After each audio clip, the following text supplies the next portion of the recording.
we start? Maybe with the pocketbook, huh? You know, they say politics, you got to keep it on the kitchen table issues, right? Yeah. Let's go to Jerome Powell, who's refusing to lower interest rates. I'll cover this tonight. It's the economy, too. stupid. Yes, that's right. We'll cover this tonight on Brent House Live as well. But watch Jerome Powell if you can stomach it. Recent indicators suggest that growth of economic activity has moderated. GDP rose at a 1.2% pace in the first half of this year, down from 2.5% last year.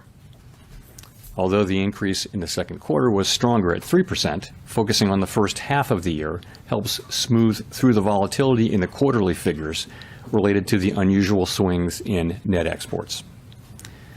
The moderation in growth largely reflects a slowdown in consumer spending. In contrast, business investment in equipment and intangibles picked up from last year's pace. Activity in the housing sector remains weak. In the labor market, conditions have remained solid. Payroll job gains averaged 150,000 per month over the past 3 months. The unemployment rate at 4.1% remains low and has stayed in a narrow range over the past year. Wage growth has continued to moderate while still outpacing inflation. Overall, a wide set of indicators suggests that conditions in the labor market are broadly in balance and consistent with maximum employment. Inflation has eased significantly from its highs in mid-2022, but remains somewhat elevated relative to our 2% longer run goal. Estimates based on the Consumer Price Index and other data indicate that total PCE prices rose 2.5% over the 12 months ending in June, and that, excluding the volatile food and energy categories, core PCE prices rose 2.7%. These readings are little changed from the beginning of the year, although the underlying composition of price changes has shifted. Services inflation has continued to ease, while increased tariffs are pushing up prices in some categories of goods. Near-term measures of inflation expectations have moved up on balance over the course of this year on news about tariffs, as reflected in both market-based and survey-based measures. Beyond the next year or so, however, most measures of longer-term expectations remain consistent with our 2% inflation goal. Our monetary policy actions are guided by our dual mandate to promote maximum employment and stable prices for the American people. At today's meeting, the committee decided to maintain the target range for the federal funds rate at 4.25% to 4.5% and to continue reducing the size of our balance sheet. We will continue to determine the appropriate stance of monetary policy based on the incoming data, the evolving outlook, and the balance of risks. Yeah, blah, blah. Changes to government policies continue to evolve, and their effects on the economy remain uncertain. Higher tariffs have begun to show through more clearly to prices of some goods, but their overall effects on economic activity and inflation remain to be seen. A reasonable base case is that the effects on inflation could be short-lived, reflecting a one-time shift in the price level. But it is also possible that the inflationary effects could instead be more persistent, and that is a risk. Yeah. Can we get those brain cells back we just lost? Well, and what's funny is naturally, if you're doing finance, there's some difficult words, but let's be candid. They make it difficult on purpose. So here's what happened. Just a summary of what Jerome Powell said. One, we hate Donald Trump's tariffs. Who cares that the economy's been strong this year? We hate his tariffs. Two, we won't admit that the housing market problem is our fault, which is one of the things that he's throwing in here. And oh, by the way, we're not going to try to fix the housing market by reducing interest rates. Tough luck. Three, they're blaming Trump for the current inflation. You know, he actually made the statement. It's obscene when you really, really think about it closely. He made the statement that though inflation is way down right now, it's still way up from back in 2022. Really? Well, I wonder how that happened. Oh, that was you. So no, but they're blaming Donald Trump because inflation hasn't come down enough. And by the way, did we say we hate Donald Trump's tariffs? And no, our money printing's not causing it, and we hate Donald Trump's tariffs. That's basically the story here. Every economic indicator out there, labor, GDP, inflation, everything looks great. The tariffs are not causing problems. You'll notice that he made the statement, although we see tariffs causing pricing to go up in some areas, he doesn't say it doesn't seem to be happening. He says, we just haven't had enough information to be able to decide what to do. It's the biggest scam in the world, the Federal Reserve. They're liars, they're cheaters, and they take care of the big banks, and we have to pay the price for it. And we are. Any negative that you can find anywhere in this economy was caused by the Fed and largely, and it's something we're paying for. Yep, 100%. Talking about paying for something, one of the things being paid for is our children. They're paying for the stupidity of business owners, gas station owners, lawmakers. And what gets sold in these grocery stores or in these gas stations, I didn't realize this until like a year ago, what you can get at some of these gas stations. Listen to what RFK Jr. and his team are talking about. Again, another great example of why we're thankful for President Trump and his administration. Don't have to agree with everything to be so thankful for so many things. Here's a perfect example. Hi, I'm Robert F. Kennedy Jr., your HHS secretary. You know, addiction typically affects about 10% of any population, but it becomes a national crisis when the addictive substance suddenly becomes available. And today we are facing a new addiction crisis because of the availability of synthetic kratom, which is also called gas station heroin. Our focus is not on kratom or the kratom plant.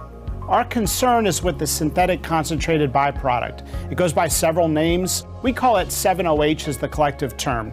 7-OH is not just like an opioid. It is an opioid, and yet it is sold in vape stores, in smoke shops, in convenience stores, in gas stations. And they're marketed for children.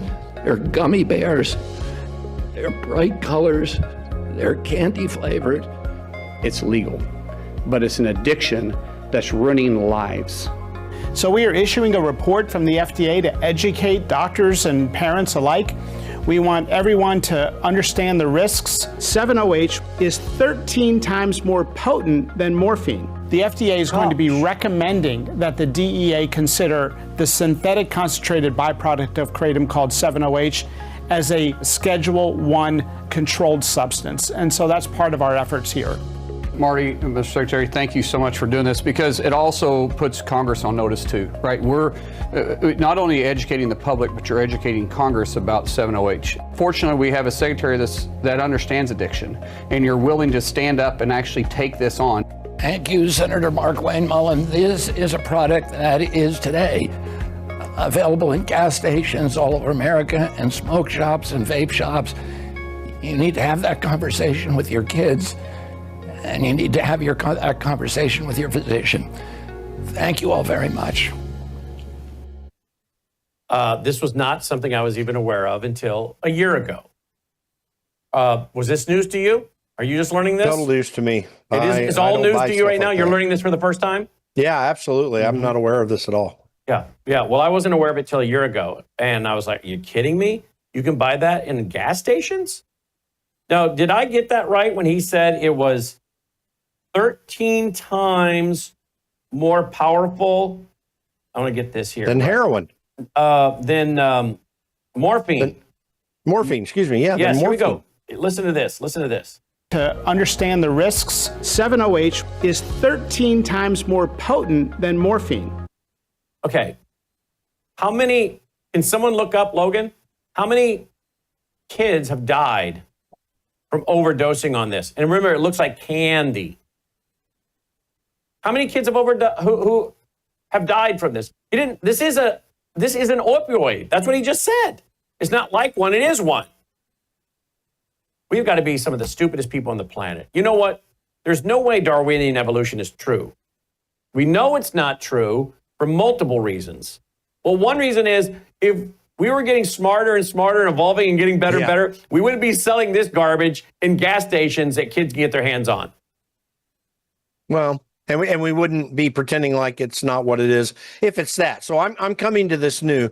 Let me just say this. I'm not an advocate for finding more and more things to put on Schedule I drug lists. That said, there are some things that absolutely do deserve to be there, and we need to call things what they are, however we end up dealing with it. And if this truly has a very real opioid effect, not just being an opioid has a very real opioid effect on children, that it's an outrage.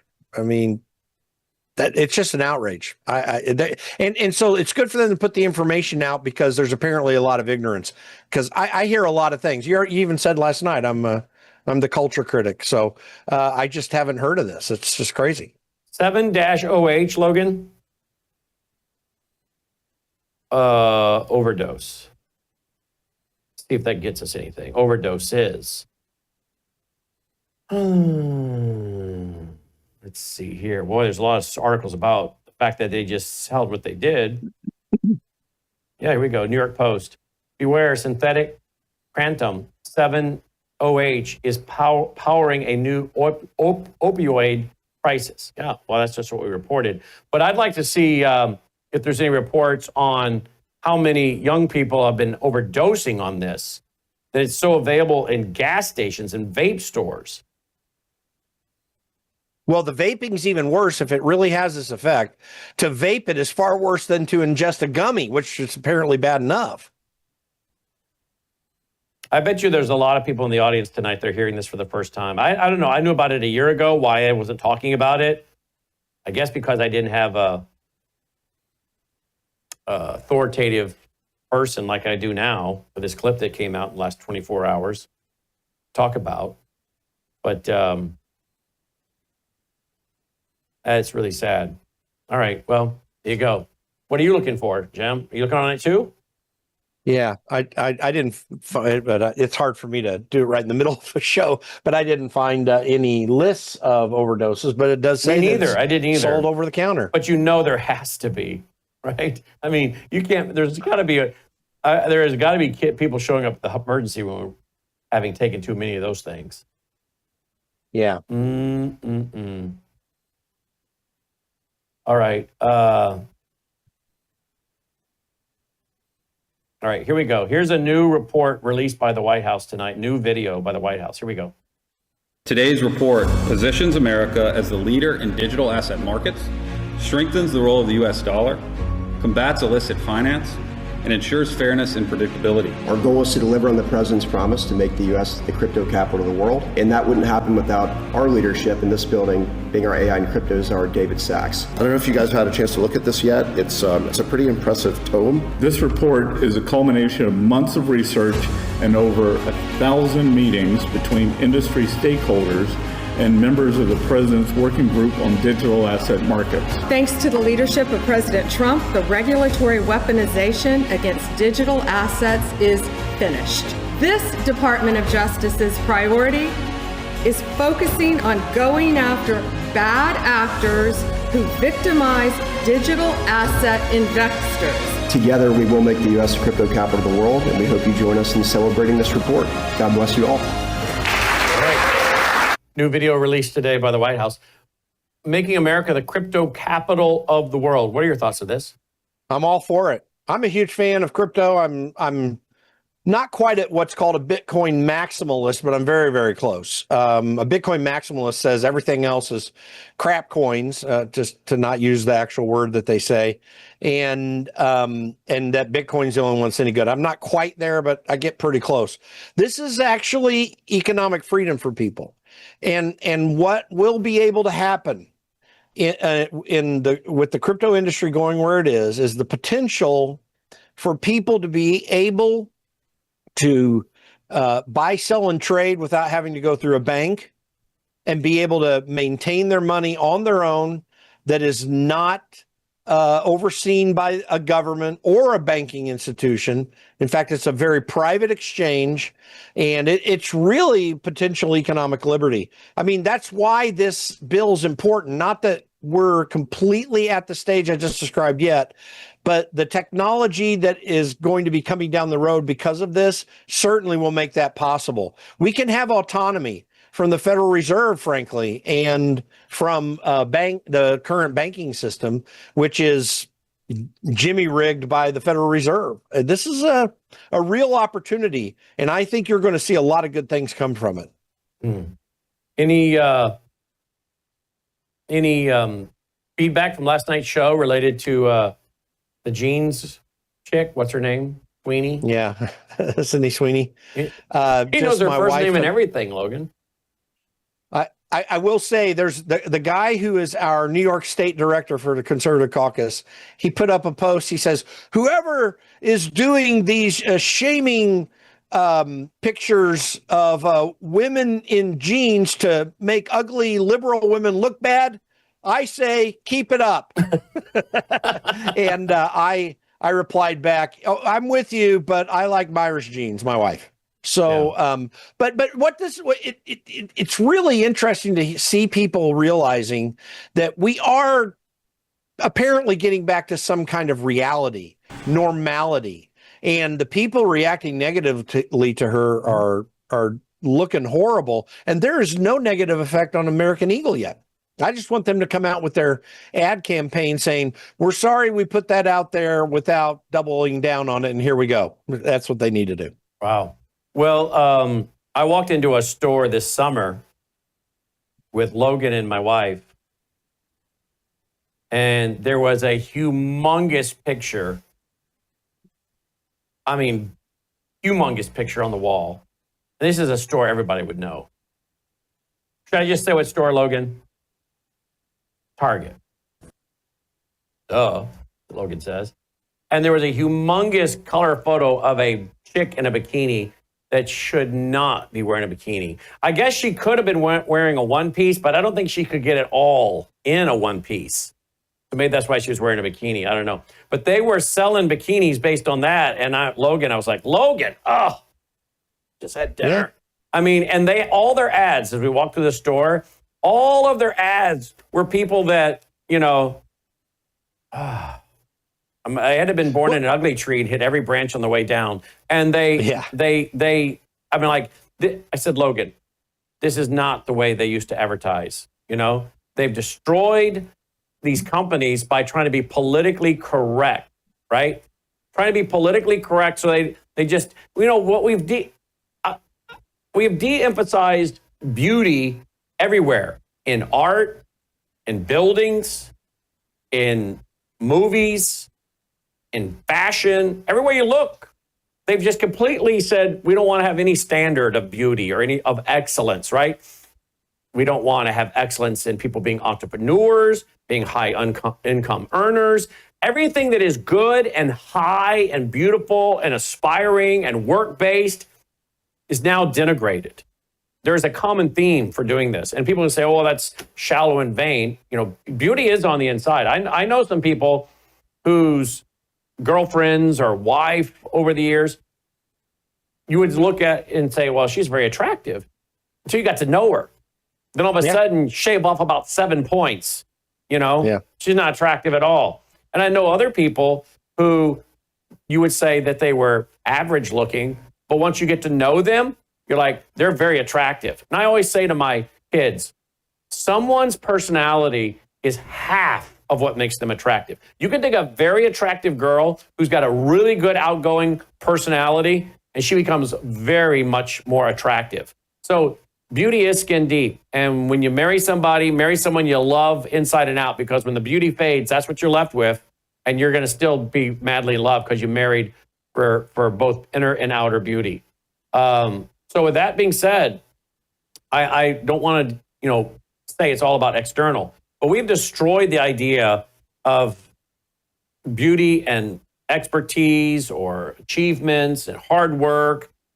This is not by mistake. We do this across the board. Would you agree? Yeah, well, we've swung the pendulum, by the way, just the opposite direction. There was a real rise in pornography in the 80s and 90s. It was a huge rise in it that went even worse when the internet came. So that's the other extreme on the beauty spectrum, is to go from normal beauty and then get into lascivious seeking after, Yeah, I would agree. In that case, actual flesh. Now we've gone exactly the other way because people have reacted to it. But there's something actually fundamentally much more important here. You've got a leftist community that is seriously wanting to break down reality and break down truth and good. And that's the other aspect of why you see that ad in Target that you talked about, and that's propagated elsewhere. It's why the Babylon Bee article that everyone should see our thing from last night, the Babylon Bee article you shared last night, why it's so funny is because actually there are really people that want to put a double amputee fat man dressed up like a transgender person to replace Sydney Sweeney. Sydney Sweeney wears these low-cut things that show a lot on the top, and I'm not into that. But again, I'm not against it in the sense of, it's not nudity, but it is beauty, and it is okay for people to be beautiful. But you are absolutely right. Now, I've got a wife who's an amazingly beautiful woman, but she's so beautiful inside. I've never seen anyone that didn't love her to be around her because she's sweet and special and thoughtful of others, and they love that, and yet tough. So we do want to encourage that as well. I hope this pendulum doesn't swing all the way the other way. There is a middle ground, though, that we're finding, and hopefully we'll be able to sustain then it. we got transgenders now in women's beauty pageants. Bad enough in the sports, but we're putting dudes in bikinis and having them strut out there in a beauty pageant. This is just perversion. But I guess Dunkin' Donuts has now weighed in on this. They've gotten into the water, pardon the pun, because you'll understand why that. They've waded into this. I'm using a lot of puns here. You'll know why when you watch the commercial. Here you go. Look, I didn't ask to be the king of summer. It just kind of happened. This tan? Genetics. I just got my color analysis back. Guess what? Golden summer. Literally. I can't help it. Every time I drink a Dunkin' Golden Hour refresher, it's like the sun just finds me. So if sipping these refreshers makes me the king of summer, guilty as charged.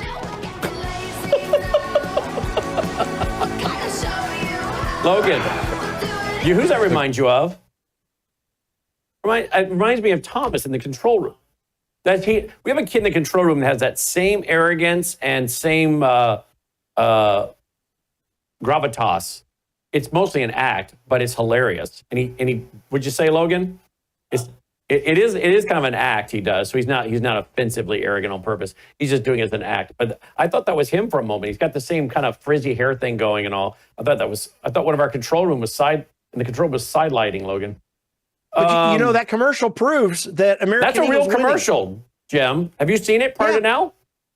That's the first time. Me too. That proves American Eagle's winning. The whole thing is winning. Like, people are taking this on. These marketing people, they do research as well too. They've been seeing this trend happening already for some time. It's just a question of how much they wanted to do it. In fact, they saw the trend when they were forcing the crap on us for so long out of shame. They knew that people didn't like this. They were just going along as much as they could get by with, or at least, or either fully, to let it keep going. That American Eagle ad really does represent, in my mind, a radical shift away from this woke, Maoist cultural revolution that we've been going through with Democrats for so long. And it just might be a portend of a radical positive gain for conservatives in 2026 in the elections. That is a possibility, because I think the culture is just tired of Democrats. They're weary of them, and they want nothing to do with them. I'm going to be interested to see any polling that came out now that Kamala Harris popped her head up today, and people are reminded about time. Time is one of those things that shows you how time goes, kind of statements. And if they're just going to say, oh, please, no, I don't want that again, I hope they do. Yeah, exactly. What's this one, Logan? High Noon is warning its consumers that some of its vodka seltzers were accidentally labeled as Celsius energy drinks, and they're asking people to return them. Are you kidding me? So you thought you were drinking water? Oh, you thought you were drinking an energy drink, and you're now drinking vodka? That's really dangerous, because someone that's an alcoholic Someone that's an alcoholic, for some of them, all they got to do is have 2 or 3 sips of that, and boom, they're off the wagon. Well, even worse, what if a young kid's drinking it? That's right. And they go belting down a bunch of vodka? That it could kill them. I mean, that's a possibility. They're going to pay a price for And this. then There's going to be lawsuits. Oh, yeah, there should be. And then we saw the other night that there was a pizza restaurant that was also sharing a kitchen, Logan. An industrial kitchen with a THC store. And the people... Oh, my. Did you see that? I did not see that. Wisconsin, THC pizza. All right. Let's see. Here we go. Ooh, that's a slow search engine. Let me go with another one. Here we go. CDC confirms pizza dough at Wisconsin restaurant was laced with THC. Over 80 people fell ill after eating the TCH-laced pizza. Okay. I guess what happened is they ran out of oil, Logan. Yeah. So they thought they were using the right oil, but instead they were using THC oil. And then people started having panic attacks and had to be rushed to the emergency room. Dizziness, fatigue, full-on anxiety. 7 people were hospitalized. Wow, that's great. We lost Jim. I think he ran to the pizza store. I don't know. I'm just joking, Jim. But yeah, we talked about this the other night. So there you go. You go in for a pizza and you come out high. That's ridiculous. You know, our Bible study went to sit around the table and have a pizza and a Bible study. Can you imagine that story, Logan? I mean, because when 1 year old, that could kill a child, I think. 1 year old to how old? 8 to 92. Grandma went out for a pizza and got buzzed. Well, again, I don't want to make light of it because someone could die from this. Not only die, but again, I could see why they would have a full-on panic attack. Because for someone that doesn't do drugs, has never done drugs, me being one of them, man alive, can you imagine if I got a hold of that pizza? I would be going to the ER. I'd be like, what is wrong with me? Anybody would. Yeah, exactly. That's just not even, I mean, who is so stupid enough to allow an industrial kitchen with that to be at a pizza place, Logan? Good grief. All right. How much longer we got, Logan? 1 minute. Here's, is this out of Wisconsin too? I think it might be. Look at this news story. Now, the attorney in this case says this happened earlier this month at a Fellowship of Christian Athletes football camp at Presbyterian College. The family says their child knew about the attack beforehand, so he set up a phone to record it. The family's attorney says the boys involved are Daniel High School football players. School district leaders in Pickens County say they are investigating and working with law enforcement. A woman from Mass. Really? So they knew about it was coming in advance, so they set up a camera. It looks like some young students of color beating on a white student. I wonder why that's not all over the national news. But it is on this one. I'll give them credit for airing it. Yeah. Well, it's not because, you know, the Cincinnati police, the lady who's head of the Cincinnati Police Department said, stop those videos. That's not fair, and it's not telling the right story. I mean, let's just be honest. We have encouraged in marginal, and I don't think it's a totally broad-based in terms of the violence, but there is a marginal problem with black people who feel like they can beat up on white people for any reason that they want to. Well, they've been told they're justified. It's almost a reparations thing. Exactly. You made the point. TheConservativeCaucus.org. We are WorldviewTube.com. Thanks for watching. Take care. You are watching Worldview Tube, built on the 35 years of Worldview books, documentaries, research, high-profile interviews, and the radio and television broadcasts of Tonight on the Worldview Report, birth rates have hit rock bottom in America and across the world, leading some to wonder if humanity is on a death spiral. A powerful earthquake hits just off the coast of eastern Russia, sending tsunami warnings throughout the Pacific. Canada is implementing digital IDs for all citizens.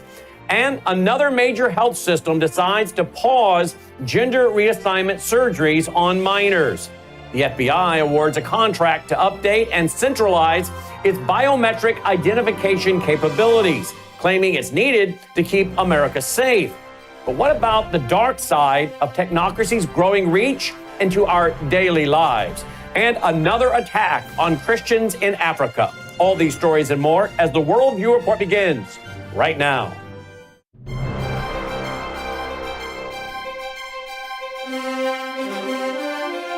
This is Worldview Report with host Brandon House. Whether it is news from the nation's capital or your state capital, from the classroom to the boardroom, from national security to national and local news that impacts you and your family, Worldview Report is your trusted source for vital and uncensored news.